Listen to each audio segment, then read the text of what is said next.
Hey everybody, Stacks here, and what I wanted to do today was something a little bit different for Absolute Carnage. As you well know, keeping up with these kind of events with multiple tie-ins can be very difficult. So rather than trying to do a review for each one of the books in the series, so instead I'm going to do a basic summary of each of the books, and then at the very end I'll give a 4-page preview of Absolute Carnage number 2. So this summary is going to cover 3 books. Absolute Carnage Scream number 1, Absolute Carnage Separation Anxiety number 1, and Absolute Carnage vs. Deadpool number 1. So what you need to know about Scream going into this is that Scream is one of the 5 symbiote offsprings of Venom. All of these are linked back to the Life Foundation when they captured Venom and forced him to basically produce these offspring. The Scream symbiote ended up with Donna Diego, who ended up being murdered by Eddie Brock. And that's where our story begins, where the symbiote is actually reanimating the corpse of Donna Diego. And it rises from the ground, and it says that it can hear a whisper calling it forward for a greater purpose, and it answers it with a scream. A little bit on the nose there, Mr. Cullen, Bunn. I'm just saying. The story then jumps to a woman running. She has her children with her, and she's fleeing in terror from some of the Carnage symbiotes. And right as she's completely cornered, there's nowhere else to go, and she thinks she's going to die and that her children are going to die, suddenly this other symbiote reaches in and stops these Carnage symbiotes that are after her. This woman starts thanking Scream, starts thanking her for stopping him, and that's when Scream looks up and you see the Carnage spiral on her head, and she says, "You're mine," and lashes out at him. And afterwards, the only thing she can do is place her hand on one of the other Carnage symbiotes and say, "More."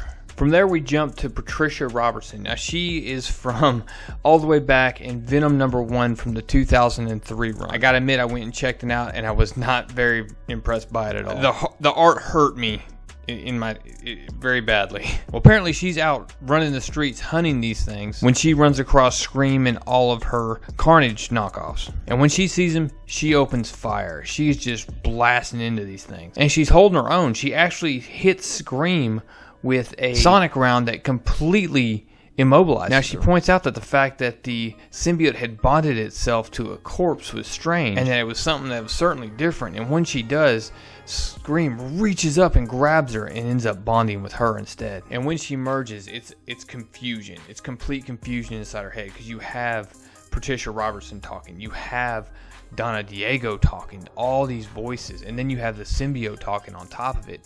So there's so many voices inside this person's head, but there's one that's louder than all the rest, and it's the downward spiral of Carnage. From there we jump to a street downtown where hundreds of Carnage symbiotes are running at somebody, and we find out that it's Andy Benton. Andy Benton takes us back to the Flash Thompson Venom day. And what happened is, during an attack by Jack-o'-lantern, Venom tried to save Andy, and in doing so, a portion of the symbiote actually bonded with her, and she ended up becoming the symbiote known as Mania. When that happened, something else that transferred to her was something called the Hellmark. That's a whole different video for a whole different day, but long story short, she has some crazy demonic powers now, including the ability to summon Hellfire, which she's absolutely going to need because she's about to be in a brawl with Scream.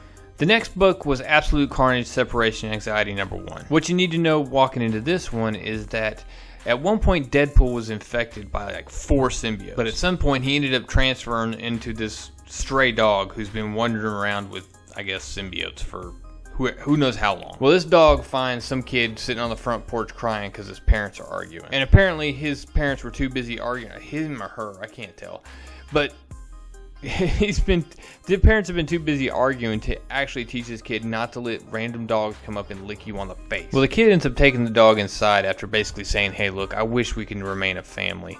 The dog looks up, sees the parents arguing, and then he absolutely just unleashes the symbiotes on everybody. Long story short, a crazy chase through the house occurs, and the symbiotes end up running down the parents and the kids one at a time. In the end, the whole family's loaded up in the station wagon. Of course, they're now infected with the symbiotes, and they're heading towards New York City. And once they're there, I'm sure they're going to join Carnage's crazy symbiote scavenger hunt. The final tie-in issue we're going to talk about today is Absolute Carnage vs. Deadpool number 1. And this book begins with Spider-Man and Deadpool running from some massive horde. Now, because it's an Absolute Carnage tie-in storyline, you would assume it would be a bunch of the Carnage symbiotes, right? You would be wrong. Instead, it's most of Spider-Man's rogue gallery. And the whole joke here is that Deadpool doesn't know Spider-Man's secret identity and tried to throw him a surprise party, so the only people he knew to invite was these guys. After Spider-Man and Deadpool finally escape, Spider-Man makes it very clear that he's had enough. He tells him, look, you need help. You need to go get some help. And he actually hands him a card for John Jameson over at Ravencroft. Deadpool blows it off at first, but then we learn real quick that several weeks later, Spider-Man wasn't playing. He is done until Deadpool goes and gets some help. And, well, eventually he ends up at the Ravencroft facility.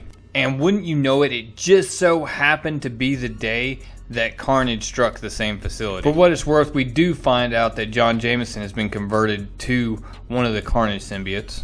And it also doesn't take very long for Carnage to sick every single one of his little symbiote dudes onto Deadpool. In a desperate attempt to escape, Deadpool barricades himself in a room, throws every metallic object he can find into a microwave, and starts it. He then hurls the flaming microwaves at the infected individuals that are coming at him. Anyways, despite not having a weapon of any kind, he does make it out, and that's why he was having to use the microwaves, because when he went to Ravencroft, he obviously couldn't go in there with a bunch of pistols and swords on his back. There is one pretty funny part.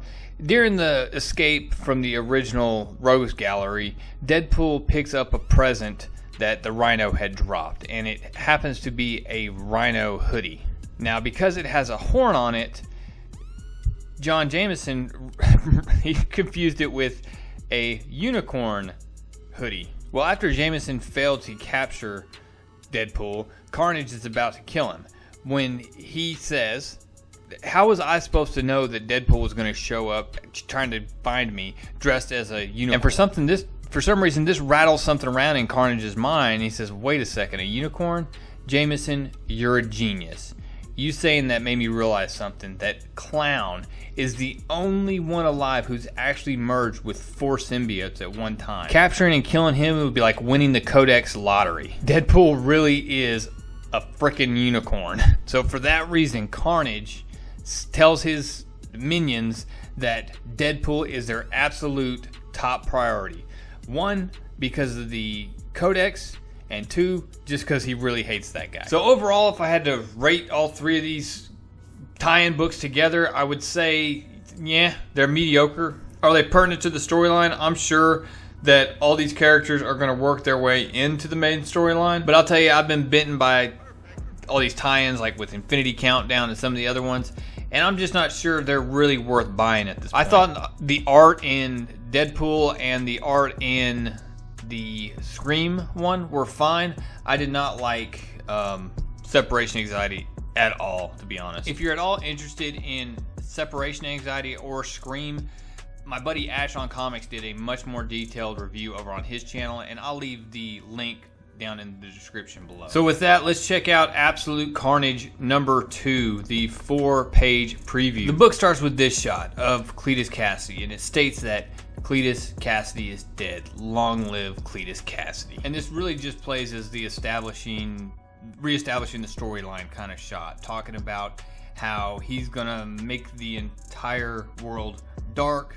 He's gonna make this universe dark. He's gonna make it bleed. He's going to be the right hand of the King in Black. And when all is said and done, he's going to end the world as you know it.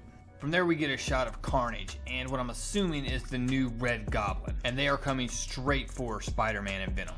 Spidey's telling him, look, I'm almost out of web fluid and this is not. And Venom's like, we know.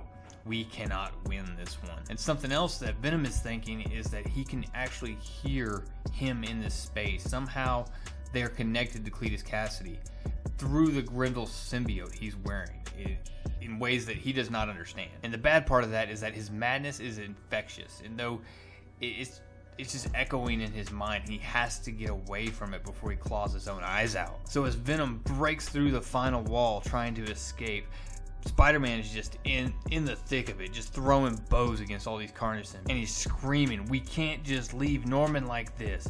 And Venom grabs him, webs him, says, he's dead, Pete. We have to go. And he yanks him out. But rather than running away, Venom actually runs up the building. And as he heads up the building, Peter Parker's like, look, it's a long way down without web fluid. And I'm not sure what the plan is here, Eddie, but we need to.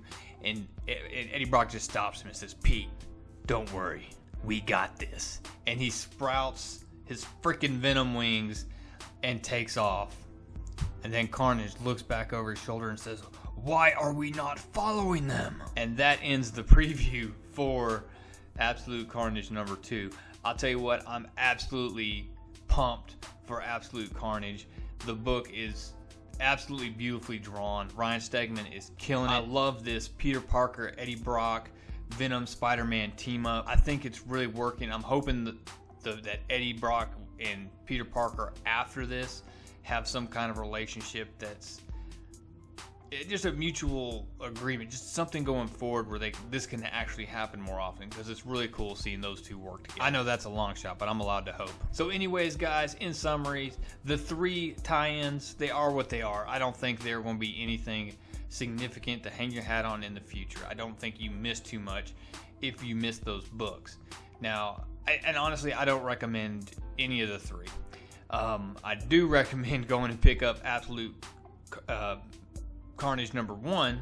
If you didn't, they're still out there. And definitely get ready and make sure Absolute Carnage number 2 is on your pull list. But guys, that's all I got. I appreciate you taking the time to watch it. If you haven't yet, hit that subscribe button, hit the bell for notifications.